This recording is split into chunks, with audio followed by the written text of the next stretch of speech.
Hi, want to make a tres leches cake with me? Let's go. I've got all my ingredients ready, and I've got the recipe right here for you so you can bake along with me.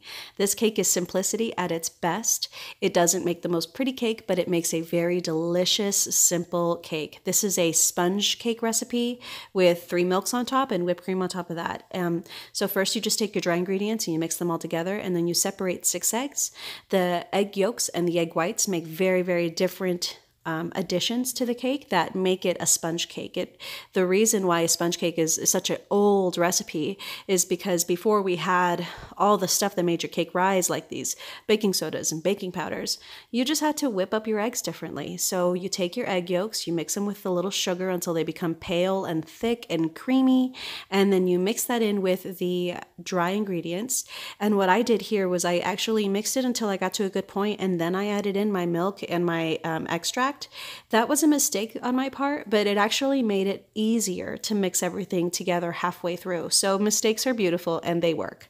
And well, sometimes when it comes to baking, you never know, but this worked out well.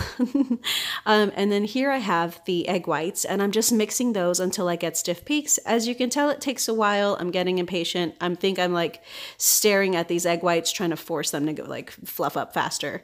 But you just got to give it time. And then I'm going to just whip in these egg whites.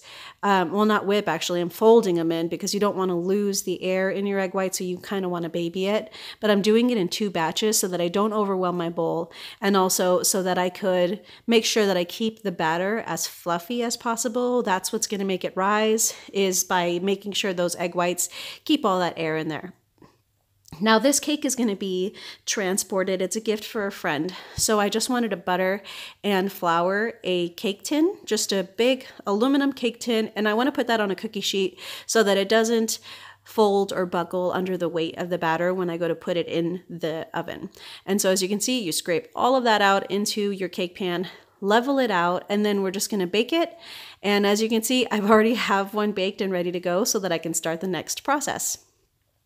So now that I've got a baked cake, I am just going to fork a bunch of holes into it and get ready to add in my 3 milks.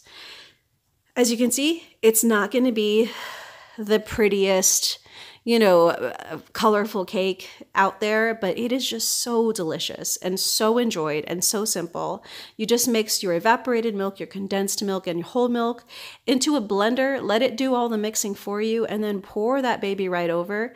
And you want to just pour it in so that it's like literally bathing to the very top of the cake in that milk. And then you just let it sit overnight, and then the next morning you get up, make yourself some whipped cream.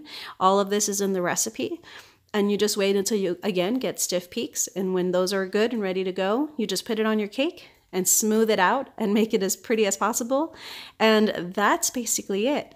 Like I said, it's not the prettiest cake. The picture at the end is going to be a little underwhelming, but I'll tell you what, everyone that ate this cake absolutely loved it, asked me to make it again. And it's not always about the most impressive looking cake. Sometimes it's about simple ingredients that make something really delicious and beautiful.